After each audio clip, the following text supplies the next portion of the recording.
So it's 5:10 by my watch, and so even by Michigan time, it's time to start, even though I know that technically there is no more Michigan time. Yes. I just had the president of the university wag his finger at me. It's not the first time it's happened. I'm Lynette Clemetson. Thank you so much for coming today. I'm the director of Wallace House here at the University of Michigan, and it's a pleasure to see all of you and so many faces who have become quite familiar to us here. So thank you to those of you who come to this event every year, and to those of you for whom this is the first Wallace House event that you are attending. Thank you so much for coming today. Also, we have people joining us via live stream, and we want to thank those people who are following along online as well. For those of you who want to talk to us during the event via Twitter, you can tweet using the hashtag Wallace House, and we'll have someone following those tweets. And for those of you on live stream, we'll make sure to get your questions included in the conversation. Wallace House, many of you know, has wonderful programs that represent the importance of journalism in society, in our democracy, in our global society, and the role of journalism to analyze, to explain, to interpret, to document events as they're happening, and to explain our world back to us. We have a program that is residential here to the University of Michigan, the Knight-Wallace Fellowships for Journalists. We bring a group of accomplished journalists to the university each year to step away from their very busy jobs and immerse themselves in a year of study here, whatever their desires are that they can pursue here at the university. And the Hovey Lecture is the coming out every year for our new class of fellows, and we will introduce the new fellows to you in a moment. We also have a program called the Livingston Awards for young journalists. In the journalism world, the Livingston Awards are often referred to as the Pulitzers for the young, and we give 3 prizes every year for excellence in national reporting, local reporting, and international reporting. And we also have our program Wallace House Presents, where we use the work of journalists, the stories they've told, to bring together public conversations. And the Hovey Lecture falls under that umbrella as well. The Graham Hovey Lecture was started by my predecessor, Charles Eisendrath, who I'll introduce in a moment, to honor his predecessor, Graham Hovey, who was a correspondent for the New York Times. And with the Hovey Lecture, we invite back each year a former fellow whose work is at the forefront of an important national conversation, and whose work exemplifies the benefits of spending a year here at the university to pursue ambitious new directions for your journalism. So that's why we're all gathered here today, and as your program says, this is the 34th annual Hovey Lecture. And so it's a pleasure to welcome you all here. It's also a pleasure every year to have this event opened by Mark Schlissel, the president of the University of Michigan. I've said at many of our events that we are particularly lucky to have President Schlissel here at the university because, among many, many, many other things, he is, I think, a journalist at heart. He is a former student journalist and a real news junkie. I've never sent you a story that you haven't already read. When I send it to you to say, here's something interesting you might like, and you've already read it a day before. We know that in President Schlissel, we have someone who not only supports our programs, but who supports the vital role of journalism in our society. And having that support publicly is ever more important today, at a time when the press has often been maligned, often been called enemies of the people, and to know that we have a space here at the university where we uphold the role of journalism, and we support the careers of journalists, means so much to me personally and to everyone who passes through this program. So I'd like to invite up now President Mark Schlissel to welcome you all.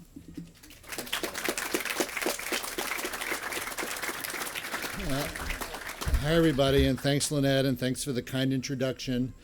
But more importantly, thanks for your commitment to excellence in journalism and to mentoring journalists. Welcome to the new fellows. Welcome to McKenzie to come back to campus. I look forward to hearing your talk in a few minutes. And it's always great to see Charles, a real Michigan institution. So this is actually my 6th year here now. Well, I could have said other things, Charles. That's not a bad thing. Like a historical monument? No. But the confidence in institutions is down these days, so I better be careful. So this is actually my 6th year here now on campus. And as I reflect back, a lot of the highlights that I actually remember from my years here have been Wallace House or Knight-Wallace events. I remember a discussion shortly after the very surprising 2016 election. Lynette invited a bunch of her journalist friends who were covering the election to come and talk about how do you cover such an unusual character in political discourse. Do you wake up every morning and Twitter is the first source you look at every day, and the sort of disregard for precedents and our common culture. How do you write about it? And then I think also the media was getting over its guilt, perhaps, and some people thinking that they didn't cover the candidate harshly enough or critically enough, and somehow felt responsible. It was just fascinating to see in real time professional journalists who covered a campaign in the aftermath talk about the early phase lessons of what they learned, and that was a Wallace House event. Another one of my signature moments here was sitting inside the living room here with the fellows and with David Carr, the media critic for the New York Times, talking about how the media and culture intersect and affect one another. And shortly thereafter, he passed away quite unexpectedly. So it was really a remarkable privilege to spend some time. He seemed like a kind of fellow who was always unvarnished, but he was quite unvarnished that day. So it was really fascinating. Just last year, we got to listen to Ronan Farrow be interviewed by Ken Aletta, asking Ronan, how on earth did you gain the confidence of these women who were able to really tell you their stories in a way that added significant fuel to the Me Too movement and continues to reverberate, and Ronan continues to do breaking journalism, this week even. So it's really quite remarkable. And those are all Wallace House events. I suspect that to the fellows, Michigan appealed to you for many of the same reasons it appealed to me. The breadth of excellence at this university is outstanding. There's almost nothing that humans study seriously that isn't studied here at an outstanding level. You've got the opportunity to study big problems from most every perspective. My secret jealousy is I don't qualify to be a Knight-Wallace Fellow, but think of how cool it would be to be able to sit in on any class you wanted to at the university, not have to take any testing at grades, and not to have to take any prerequisites. So it really sounds like, college heaven. The resources here are outstanding, the libraries, the museums, the labs, and some of the preeminent thinkers of our time are here, and you guys have exposure at your pleasure to actually all of them. You'll find them quite welcoming and excited to engage with you. For serious, curious professionals, I can't imagine a better sort of mid-career sabbatical experience. Also, Ann Arbor is a fantastic town. I hope you get to explore it. The quality of life here is unbelievable, and I recommend the Reuben and Zingermans. So we're very proud of this journalism legacy here at the university. You're now part of this legacy. I remember attending my first Livingston Awards back when Charles was directing, and we've really made a conscious effort to bring the Livingston Awards closer and closer to the university. I think Columbia University gets way too much credit for their journalism awards. I think we should get way more for ours, so I'm very proud of them. I always enjoy conversations with the fellows. I hope you invite me this year to come to a session. You really make our campus better, because in addition to your benefiting by sitting in on classes, the students sitting next to you are going to benefit from your world and life of experience, and it's a special signature of their education at Michigan, so it's really a two-way street. Finally, I want to ask you for some help. One of the challenges that higher education is facing is we're really losing the confidence of some sectors of the public. they're really wondering about the value of higher ed. On one side of the aisle, they say that we're indoctrinating their children with liberalism. On the other side of the aisle, they're saying we're too expensive and inaccessible. I don't know whether either of those arguments are genuine, but they certainly have currency out there. And it's been one of my purposeful strategies to lift the veil. I really want the public to understand much more about what we do here. I want them to benefit more directly from our scholars. I've encouraged our scholars to be engaged with the community, to op-ed, to serve in the government, to testify before Congress, to talk at public libraries, to have radio shows and talk about language and do all different kinds of things. So if you have ideas as the year goes on about ways that I can or we can together shine a light on the remarkable range of talent here and all that we have to offer to society, and ways for society to see who we really are and what we really do, that would be greatly appreciated. So thank you very much. Have a great year visiting the University of Michigan, and I'll turn it back over to Lynette. Every year I feel like cheering. Yes, our 45th class of Knight-Wallace Fellows. And as I said, this lecture is such a great way to start the year because it's a time when we can welcome one of our fellows back home here to the University of Michigan and to Wallace House and applaud and cheer the work that they've done since they left us here. And quite often, our fellows, as Charles pointed out, they come here with incredible accomplishments, fantastic resumes, deep experience, and sometimes it's hard to believe that people could be more fabulous when they leave here, and yet it happens all the time. And I'm always humbled at the really extraordinary people, the writers, the reporters, the editors, the producers, the data specialists, the thinkers who want to come and spend 8 months with us here. And it's even more heartening than to become a fan of theirs when they leave and that the work they turn out, you know that this university, the faculty here, those of you in the community who reach out to our fellows, that we all played some role in some great piece of work that is moving the narrative on an important issue. Climate change is certainly one of those. And McKenzie Funk, who, let's just say, has the best byline. I worked at NPR where people have great names, and McKenzie Funk is a great name. Really irritating. We all wish we had that byline.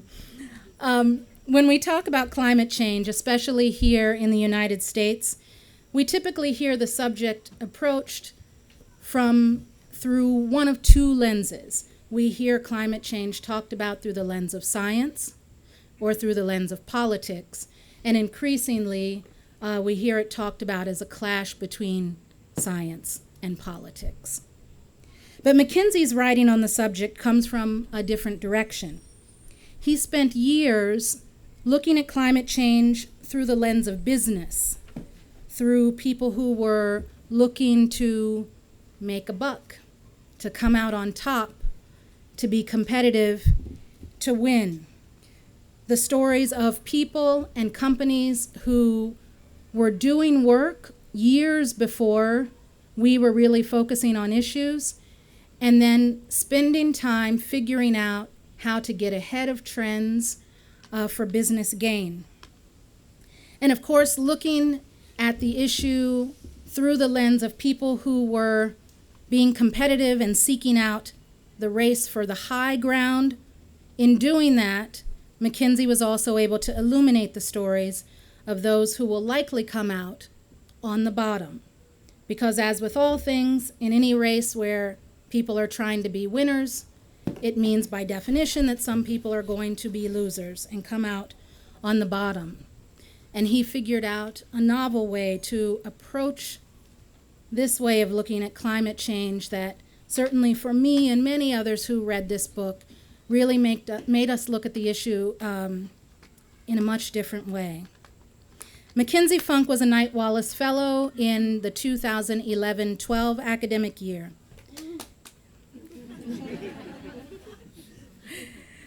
People feel strongly about the year that they were fellows. You will too. You will tell me that it was the best year.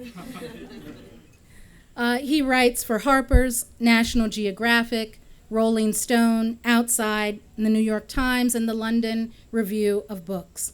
He's been a finalist for the National Magazine Award, and in 2007, he was a finalist for our very own Livingston Award.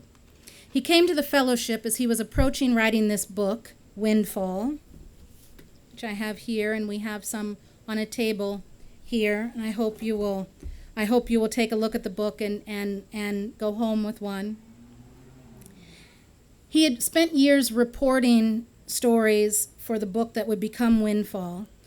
The book won a Penn Literary Award and was named a Book of the Year by The New Yorker, Salon, Mother Jones, and others.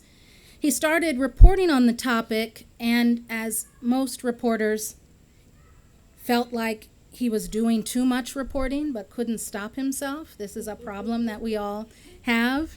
And then you become wrapped up in your own reporting, and you're under piles of notebooks and tapes, and you have to find your way out to tell a story. The fellowship is a great place to dig your way out of that pile of information. And so he applied to the fellowship for a place to pull back and think and try to figure out and gain perspective on the work he had done, and that would lead him to this book, which came out in 2014. Mac is a masterful writer, lively, engaging, really fun. He's able to write in the first person without ever making it seem about him, which is a hard thing to do.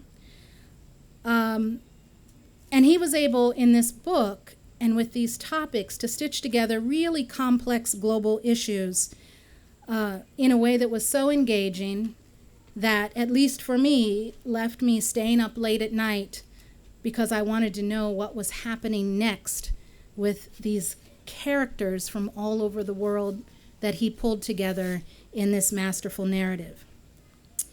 So I'd like to turn things over to McKenzie Funk, and after he's done speaking, I'll come back up, we'll open it up and take some questions and answers before we move to a reception.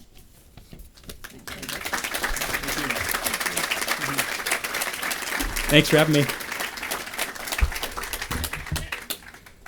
Okay, and since I'm, for the first time in my life, going to try to be on time here, I'm going to do a timer. It's very, very professional. Okay, thank you, Lynette, for having me and for giving me a chance to put on big boy clothes again, which I've had to do far too little since Charles forced it upon us all the time. And I'm grateful for that. And power clothes, big boy clothes, whatever you want to call them. The year we had here, for which I'm very grateful to Charles and to Birgit and all the others who helped us here, was one of the best ones that my wife Jenny and I had of our whole life. And I just want you fellows to know what a gift it is to have had this. Part of the magic for us was the fact that a few days before we came, we found out that Jenny was pregnant. And 2 days after the fellowship was over, we had our first son, who's right there. Wilson Wu Funk, everyone. And now 7 years old and visiting where he was born for the first time since he was sentient. Charles, you asked what fellows actually did, and I actually have a story about that.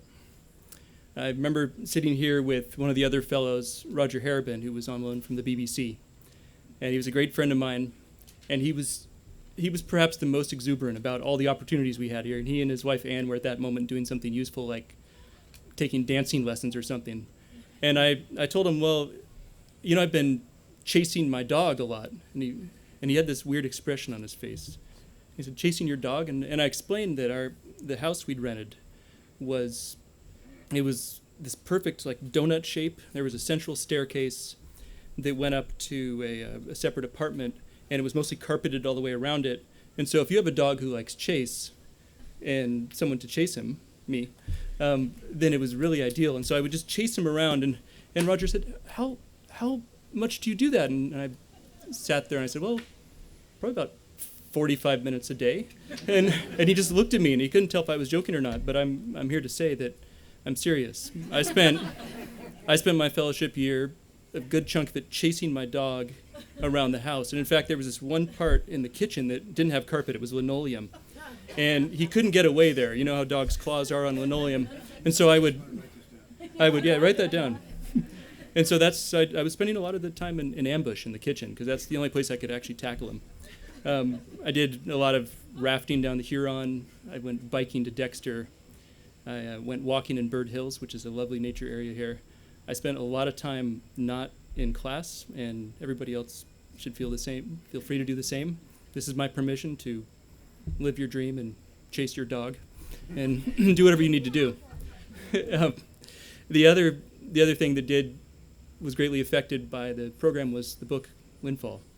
And as Lynette said, I had done a lot of the reporting for the book before I got here, but I hadn't been able to sit down and think about what it was that I saw and what it all meant. And it was through classes. I saw Andy Hoffman's here, but classes with Andy and other professors where, oh, you moved. Where I was able to sit back and synthesize and really think about what it was that I saw and what it meant for the world. So I'll talk mostly about that topic and no more about chasing dogs. And I will say that I'll break it down into 4 parts, the talk. The first is how I came to the book and came to the topic of writing about climate change. The second is about what I think the book is really about and what it wasn't about. Third, I'll give some examples, perhaps plucked from the latest headlines, of which there are too many. And lastly, I'll tell you that despite what Lynette just said, I don't think the book is that novel anymore. I don't think the ideas or the stories in it are so novel anymore, and that's because climate change is beginning to bite. So to start out, I'll tell you how it began. I had just written my first story for Harper's Magazine in 2006. It was entitled, I Was a Chinese Internet Addict, and it was about my checking myself into an internet addiction clinic in Beijing and trying to get treatment, which was mostly intravenous and some psychotherapy. So this is by way of telling you that I was not an expert in climate change by any means. What I was trying to be a narrative magazine writer, and I was living in New York. I was in my late 20s, and I had a chance to do another magazine story. And so I was just sitting there looking for ideas, and an email came across my desk that was from the Environmental News Network. It's a newswire that would just have little clips about what was going on, and I read about something called, I can't remember what they called it, but it was the Canadian military sending a bunch of native Inupiat people, they called them the Canadian Rangers, on snowmobiles to go claim the North, to go claim the melting North. And it seemed so strange that I wanted to know more. I have to say that, like I said, climate change at that time, this is 2006, An Inconvenient Truth had just come out, Al Gore's film. The Stern Review on the Economic Impacts of Climate Change had just been published. The next Intergovernmental Panel on Climate Change was about to come out, and some of the papers were trickling out. So I had a general understanding of climate change, but as Lynette said, so much of what I thought was climate change reporting and writing about climate change was about these political fights. There was the struggle to perfect the science. There was the struggle to prove to the rest of the world that the science was real. And those were the major tropes. And you had every magazine article at the time was the same. It was the good guy who was often a scientist, maybe someone who liked, was getting ice cores, or maybe it was someone who found a new way to recycle. There were the bad guys, often the petroleum companies and oil companies or someone like that, or the people trying to deny climate change. And then there were the victims who were often depicted as polar bears. And so this was something, when I called the Canadian Forces and said, hey, do you have any more of these operations to claim the North? Do you have any more of these coming up? And they said they were so excited that I'd called because, well, the big threat to Canada's sovereignty over the North was us, Americans. So that American journalists called out of the blue and said, hey, do you have any more of these? And they happened to have the biggest sovereignty operation in Canadian history happening that very summer. It was like 3 weeks later, they were about to send warships up into the Northwest Passage. The storied way to go from Europe, in theory, across the top of the world. and get your goods from one market to another. So they were going to send warships up there, lots of guns, lots of soldiers, and go claim the North. And I thought this was comical. For those of you who may not know the North American context in full, a lot of us picture Canadians as our better selves. They have socialized medicine. Apparently, they don't lock their doors at night. They're polite. They don't, shove other people out of the way. They always show up for all our wars, and they're great. And so I thought, the last thing I thought about Canadians was that they could be fierce, and yet this was Canadians trying to act tough. And so that's sort of what I saw at first, was that here's this thing, climate change, that we all sort of feel like is abstract and some fight for politics. And here are these Canadians with guns. I'm going to go check this out. And like I said, they were very happy to have me. So I went on their warship, and I mean, everything was scrambled. The Canadians might have been the bad guys. They were threatening some tourists on that ship. The polar bears might also have been the bad guys because they almost ate some of the Canadians. There were, we camped out on Devon Island right near Greenland, sort of at the opening of the Northwest Passage.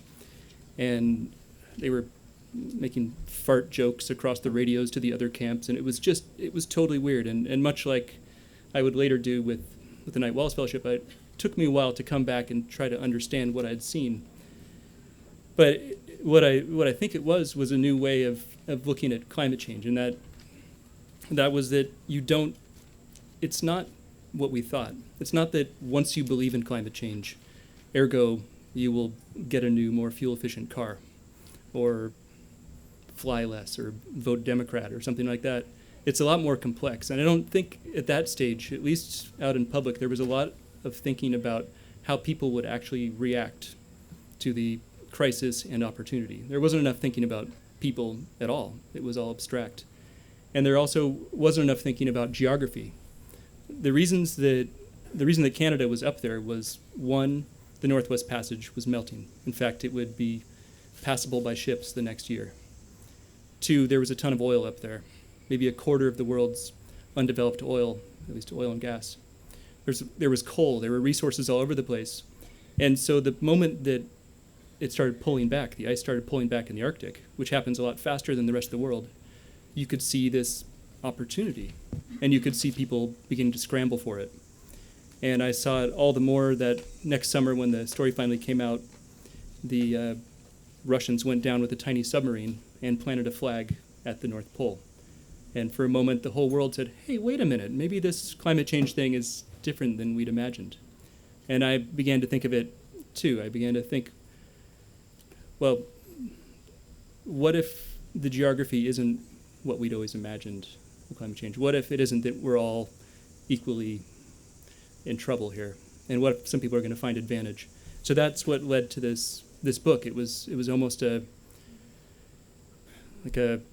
cynic's guide to climate change. What if I wanted to do the worst, if I believed in climate change and then wanted to go around and not do the good thing?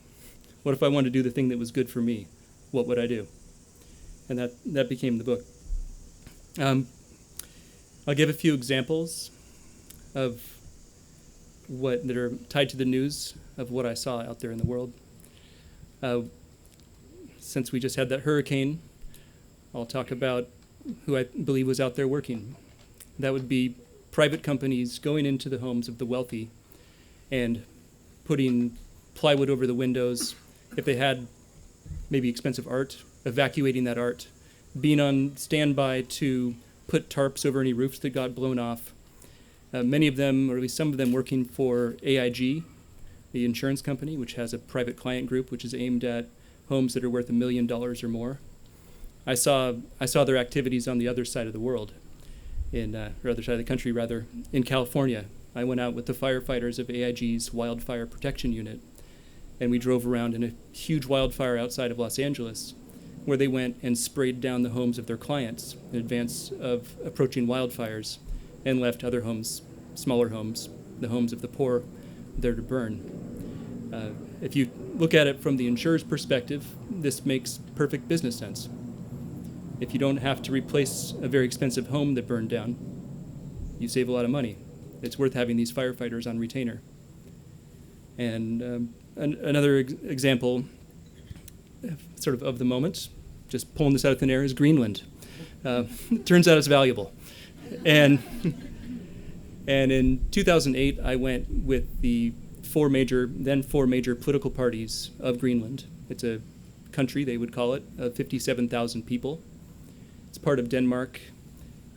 It's a colony of Denmark. And three of the four parties want to be free of Denmark. Denmark, which spends a lot of money per capita, it was somewhere around the order of $50,000 when I was there every year, for roads, airports, subsidized supermarkets, a lot of infrastructure all across Greenland. They would sort of be okay with letting the Greenlanders be free. They're pretty nice as colonizers go. And so I was there traveling all around the country as we looked at all the ways that they could get free. And the answer was that if they could bring in the multinationals and begin mining all of the mineral deposits that were suddenly available. These are huge petroleum deposits off of Disco Bay, or in the case I saw was a zinc mine called the Black Angel, about halfway up the Greenlandic coast. Had the best zinc in the entire world. And one thing was there was a longer shipping season. The ice was gone a lot more of the year, so you could bring boats in and pull zinc out a lot more. But the second big driver of the economics there was that when the geologists went to go look at this mine and see if they should reopen it, they'd seen that a glacier had pulled back and revealed a deposit that was every bit as big as the first one. And they're like, hey, here we go, more zinc.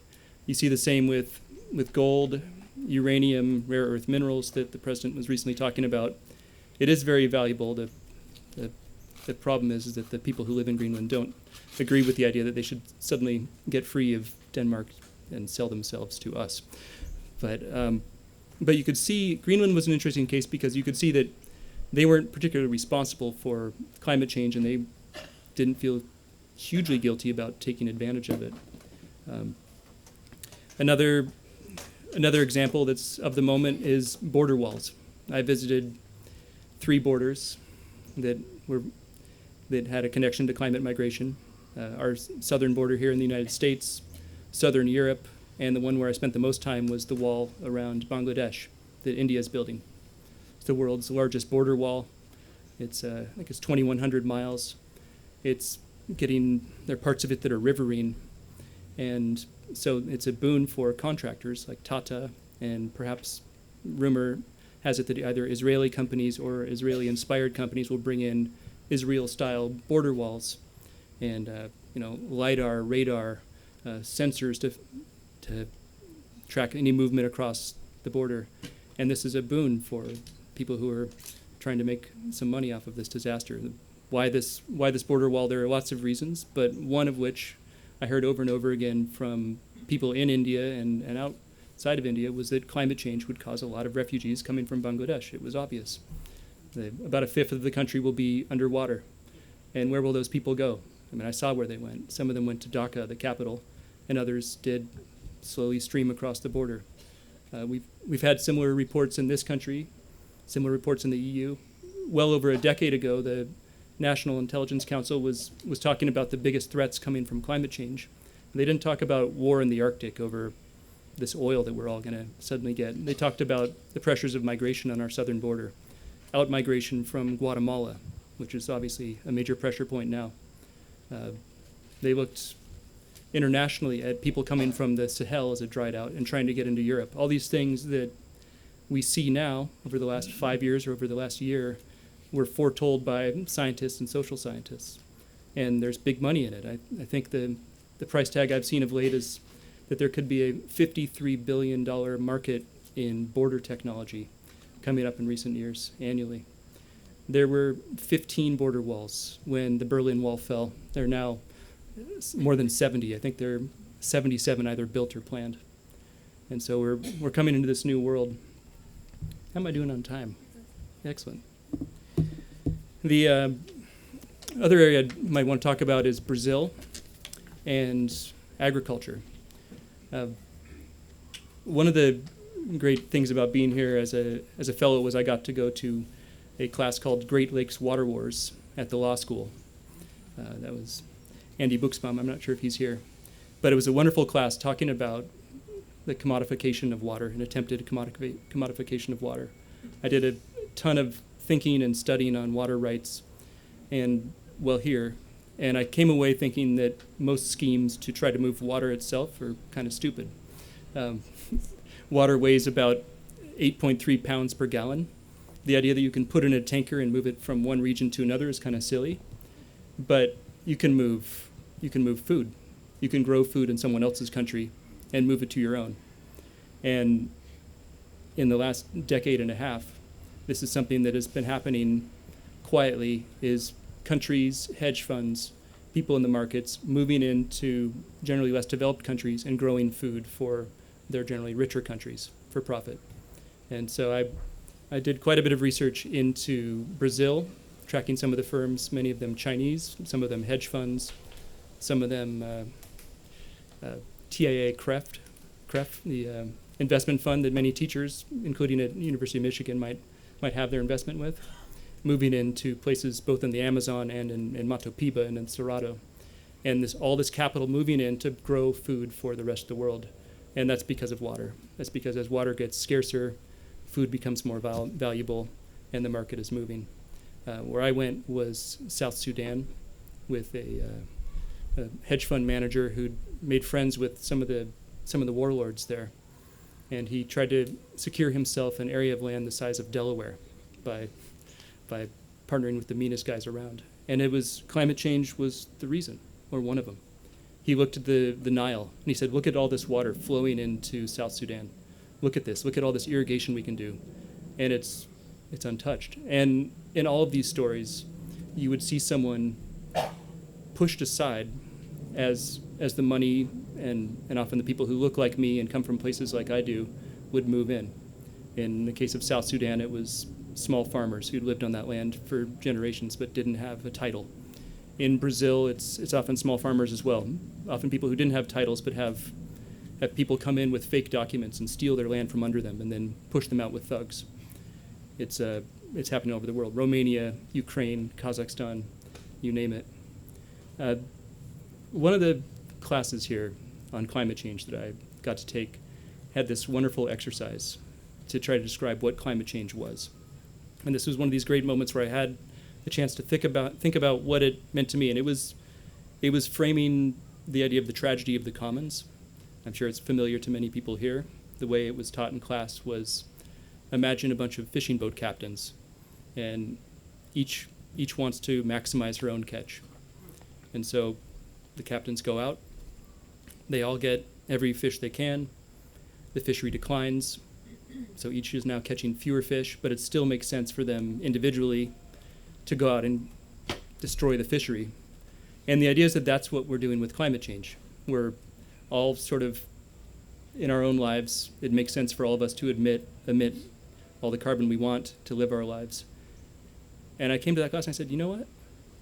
That frame is really helpful, and it's also totally wrong.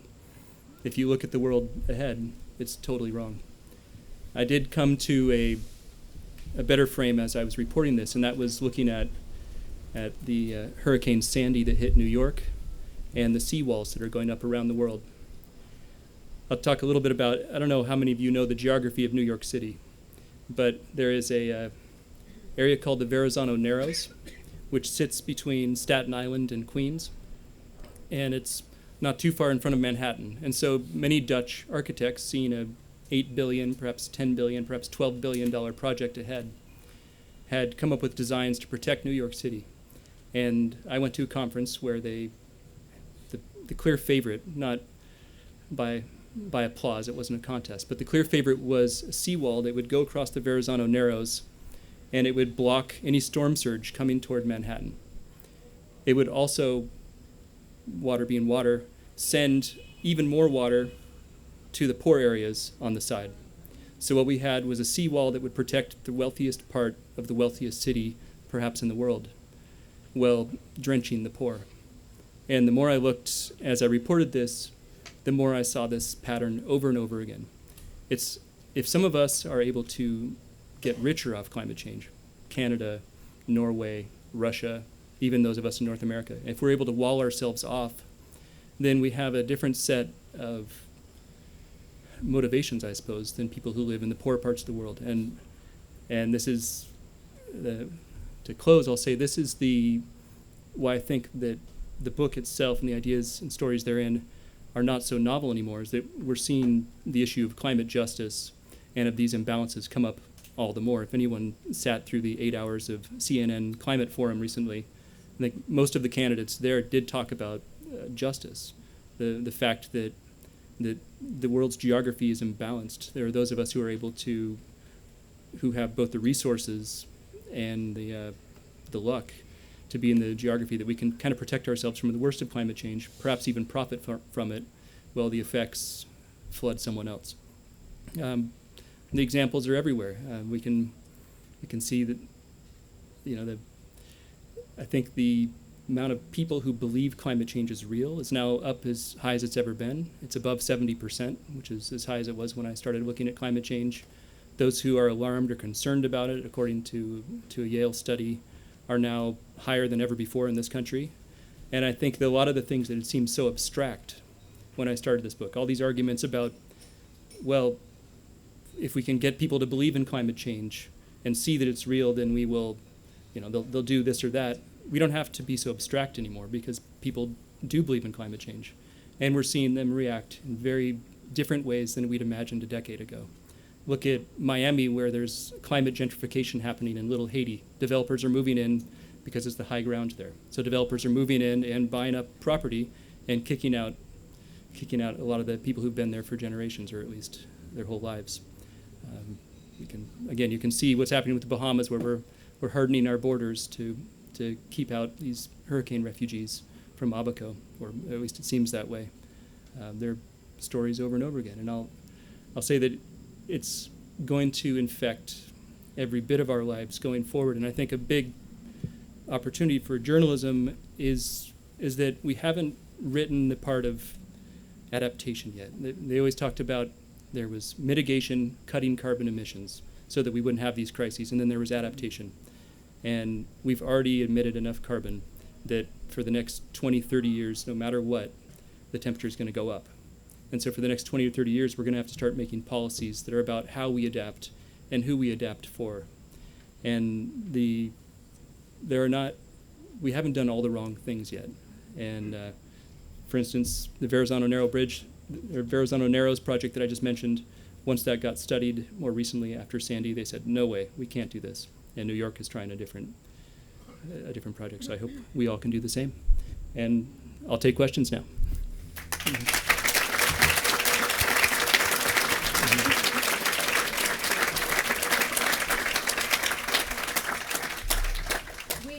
We have a microphone, and if you just raise your hand, we'll make sure a microphone gets to you. Mr. Andy Hoffman in the back.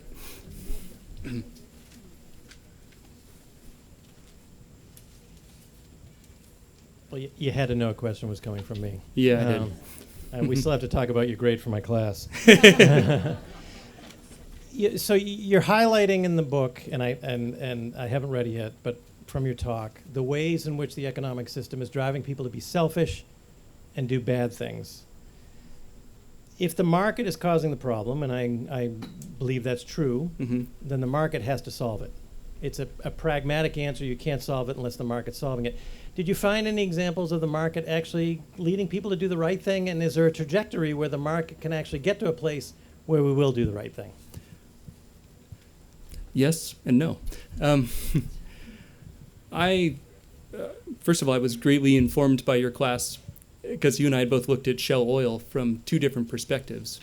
And it's worth looking at Shell as a case study because, as Andy pointed out in his class and others have, Shell's not an oil company that wanted to do the wrong thing with climate change as much as an oil company can want to do the right thing. They were early to climate science. They were early to believing in climate change. They were early to publicly saying, we would prefer to live in a world where we're not so reliant on these polluting chemicals, and we're moving as a bridge toward natural gas and things like that. And in 2008, Shell's famous for its scenario planning, as you know. It has these guys who are these futurists who were hippies who would kind of imagine all sorts of amazing things, all these possible outcomes. And they predicted a lot of the oil shocks and much else in the future. And the same group of futurists, these scenario planners within Shell, said there are two possible futures here. And one we can call blueprints, and one is scramble. Blueprints is a step-by-step pathway to us achieving more carbon neutrality and a better world. And blueprint, or in scramble, is this scramble for resources where we all just burn everything and basically until we die. And Shell, in its scenarios, it's in the business of making money. And so it wanted to be prepared for both of these possibilities. And when I talked to their futurist team later on, they said, well, we were prepared for blueprints, but what we needed was a big push from government. We needed someone to put the guardrails up. We needed a price on carbon. We could win in that world. We could win in a constrained world. We couldn't win in a world where there were no guardrails on capitalism, and it was just sort of unfettered pursuing of our own good. Or we can win in that world, but we don't like that world. And so they said, we're more in a scramble world right now. And I think that's the point, is that, yes, business, given guardrails, can absolutely come up with solutions. And to be specific, there's a market opportunity in mosquito-borne diseases. It was dengue fever when I was looking at it. Of course, there have been others since. Zika's carried by the same mosquito. And so there's been a big push for R&D into what had been a mostly tropical disease, and therefore not one that was profitable for Western companies. And so now, as dengue is moving north, you see more R&D going into mosquito research, and they're releasing clouds of genetically modified mosquitoes in Key West, in Brazil. Whatever you think of that, it is at least a solution that is not aimed purely at things. But to the bigger question, can the market on its own solve it? I don't think that the horizons and even the farthest thinking hedge funds can make money on the timescale of climate change, so it's kind of a race to the bottom. I don't think that hedge funds can think 20 years in the future. I think the best of them can think 5 years in the future. And if it's 5 years and you follow the market, you're not going to make enough money to survive. And I think that's the big issue. Good. Hi, McKenzie. Greg Merriman, a local Ann Arborite. The total number of refugees are estimated to be, I've heard, a few 100 million to 1 billion or more. Do you have any idea of that? I have only the same range you have, and I think nobody has any idea. I think there are too many variables to map out correctly. And of course, about climate refugees, as I'm sure you know, the UN and the refugee agencies don't like using the term refugee because they're not fleeing a specific threat. My time's up. So that term is not incredibly popular among the agencies, but I think there's widespread understanding that people will move because of climate change, and but they're not moving just for that reason. If you look at, I spent a lot of time in Malta, in the Caribbean, where a lot of people will be washing up, and I spent another bit of time in Senegal, in the Sahel, where you see a lot of outmigration from Senegal as the desert expands. Opportunities are fewer for the young people, but of course there's always a pull. There's a push and a pull. And so the Senegalese would be going to France, sort of Spain, and they're going because their friends said they could make money there, because their friends are there. There are lots of reasons. So no one's just a climate refugee. They might also be trying to make more money or have a different life, and I think it's hard to parse for that reason alone. Got one here.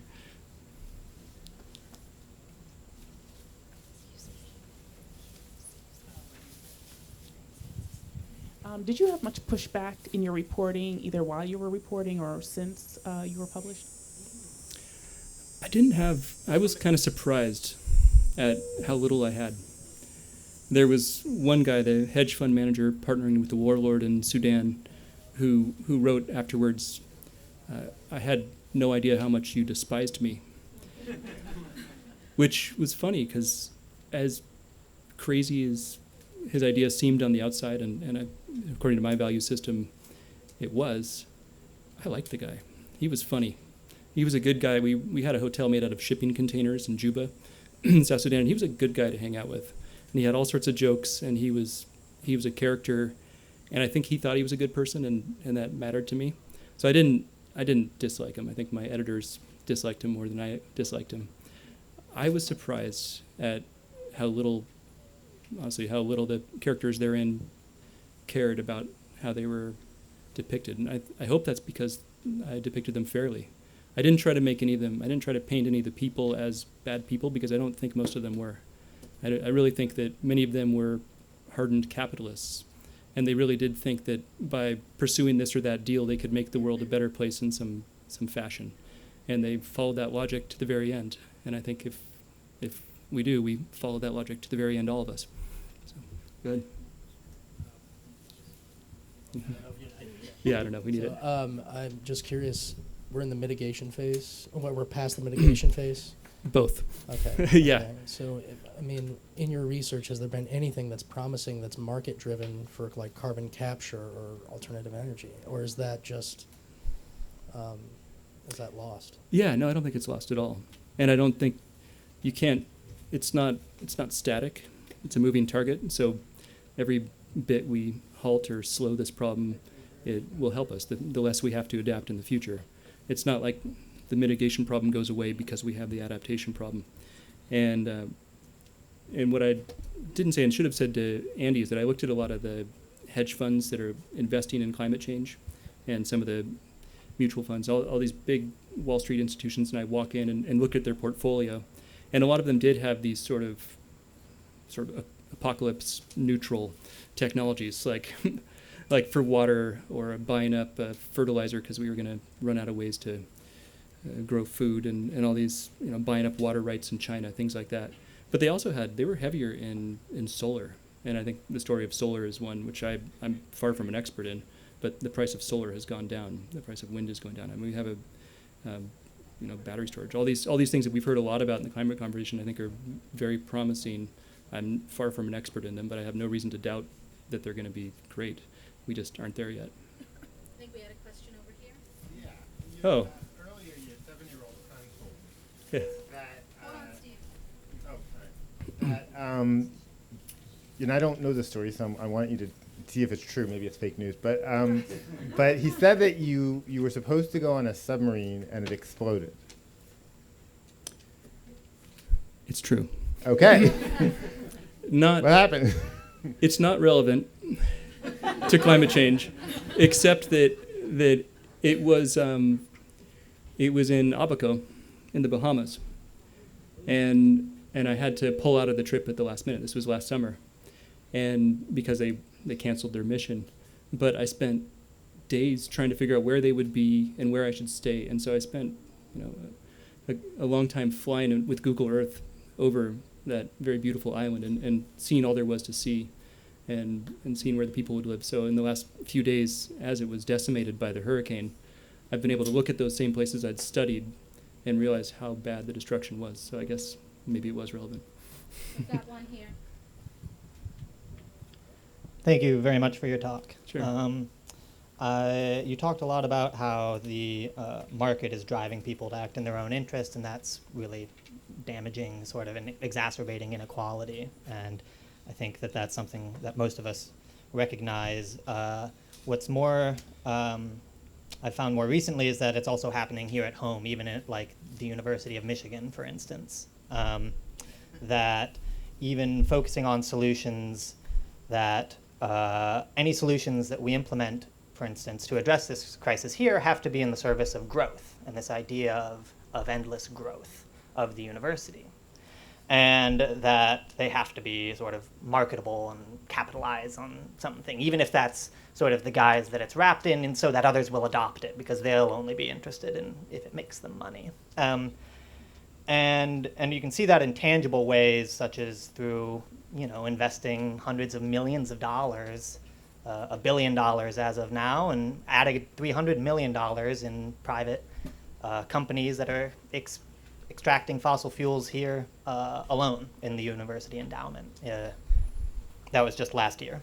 And so what, in this public university is still seems to be very constrained by this market ideology. And so I'm wondering, in all of your sort of investigations, have you found examples, or what is your opinion on the role of a public institution like the University of Michigan and how it can actually use its position to address this crisis as a public institution?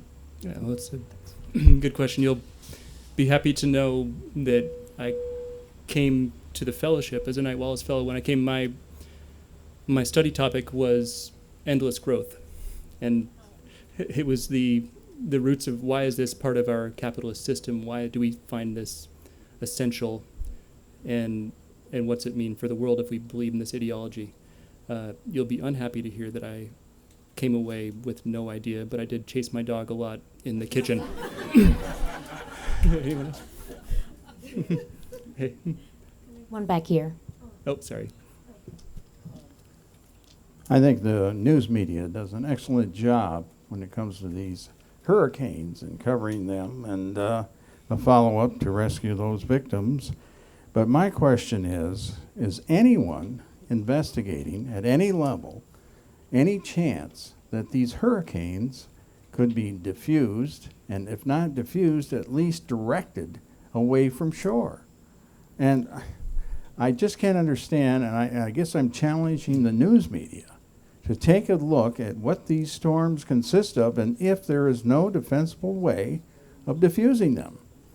Well, you'll be glad to know that the president in recent days has brought up a few times nuking hurricanes, which has been studied and would just spread a nuclear cloud over all of us. So that's not going to work. But there is actually a fair bit of research. I mean, the frequency of hurricanes, it's unclear that the frequency is going up, in my understanding. And know that you're talking to a philosophy major, not a scientist. But I think what's happening is the intensity is going up. There's more rainfall. And a lot of that has to do with ocean temperatures. So the research I've seen, some of it coming out of Intellectual Ventures, which is the former head futurist at Microsoft, who was also looking at geoengineering and all these technical solutions, was something that would churn the ocean and to put cold water on top. So in these lanes of hurricanes, as they came down, that it would churn it, make the cold water on top, and actually suck the energy from them. I don't know that any of those are actually marketable. And to go back to the problem that faces us as we go throughout this, our altruism tends to come out after a disaster, not before. We're not building, especially when it's not our patch of the earth, we're not trying to save it so much. Now, South Florida is perhaps going to be a different case, but I think that one of the biggest things we face here is that we need a bit of idealism and policies that actually are proactive and pro-poor.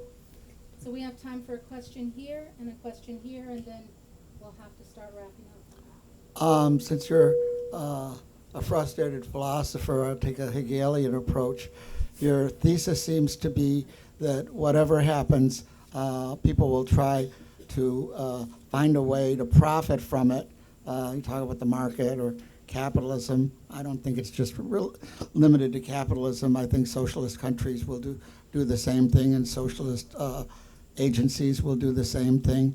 I think the antithesis is that, as you showed us, it's a race to the bottom, but I'm not sure in terms of climate change where there are global natural forces that there is going to be a synthesis that really is positive for us.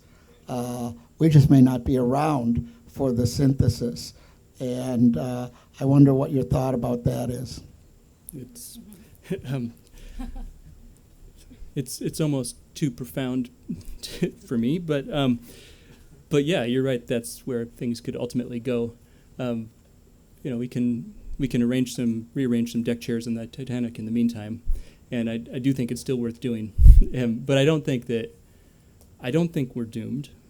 I think it's a question of how many of us are saved, and that's why policies that look at bigger issues of economics and who can afford to move.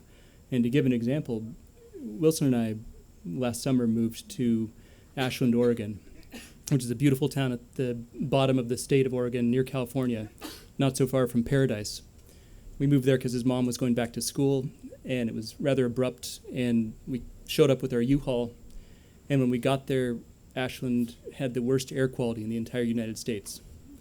And that was because it was ringed by wildfires. There were, I think, 7 fires happening at that one moment. The valley is shaped like a trough. It filled up with wildfire smoke, and it was wild. We were walking around with masks. We ordered all these masks from Amazon. You just go into stores, everyone's wearing a mask. Take off your mask, and I joked that it was like in Seattle, you always carried your rain jacket with you, which is where we moved from, and you'd take it off when you walked in. Here was a smoke mask. You'd walk in, and you could see that some of us in the town, those of us who had money and flexibility, when that happened, we left. And this has been the case for 5 or 6 years running, where Ashland has been filled with wildfire smoke, and it's decimating the local economy, and it's only affecting some people. Some people were stuck breathing that air, and others weren't.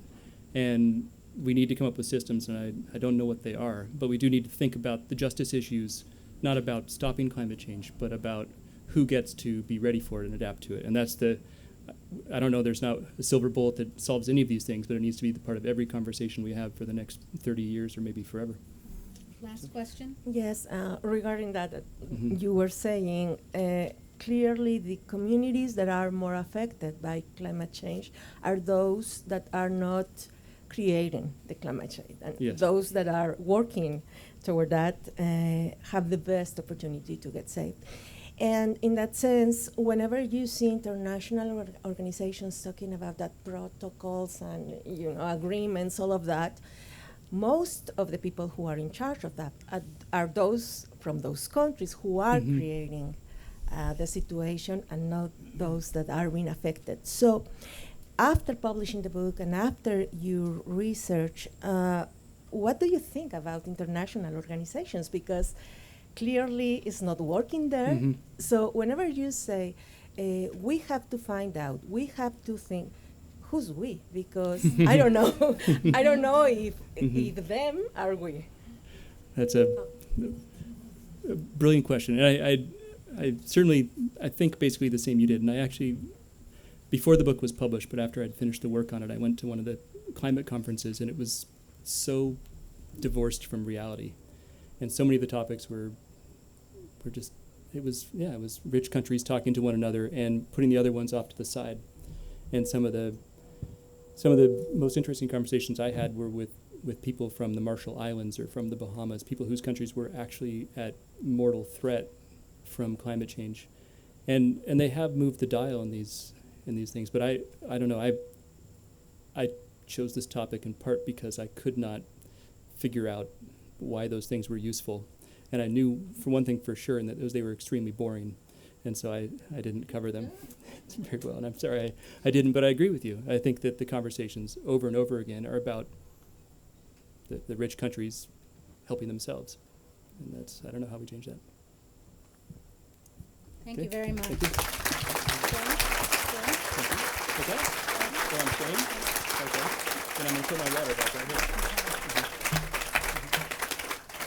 So there was a brief exchange about bad guys, and I want to say, I mean, you were tougher here. I think in the book, one of the things that I found so engaging was that there were no clear bad guys, and people came across as very complicated, and motives very complicated and intertwined, and even in the countries that are clearly on the bottom, and the people who are clearly on the bottom, their motivations for working with people who had a lot of money in the game were complicated, and so I thank you for complicating the topic even more for us, and for tackling this.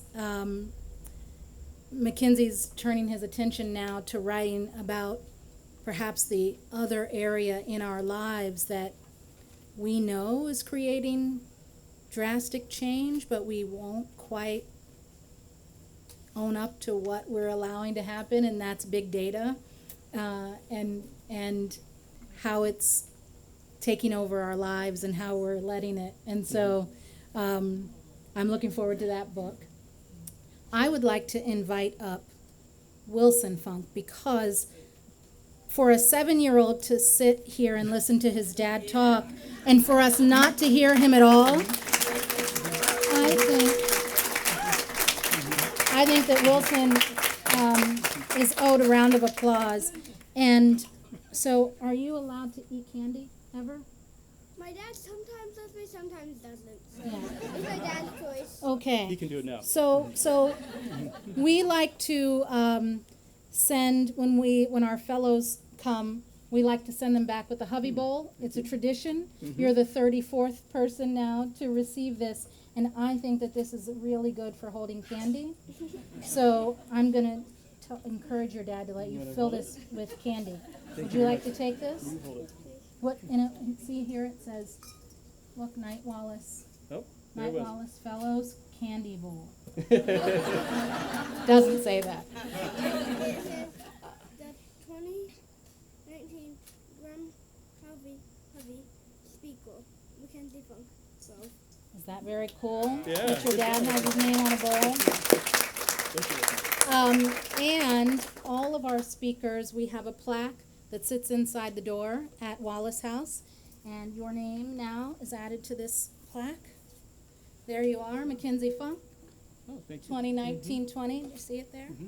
Your dad's name is everywhere. Isn't that cool? Yes. And when I got my book autographed earlier, I got a very special book because it was autographed by McKenzie Funk and Wilson Funk. And Wilson had the better handwriting. For sure. So, you want to go take your dad and sit down? All right. Thank you very much.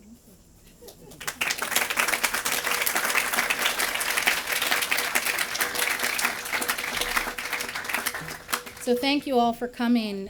For those of you in the audience, I hope that we see a lot more of you. As the year goes on, inside your program, you had a calendar of our Wallace House Presents events for the year, and we've got quite a year of programming coming up.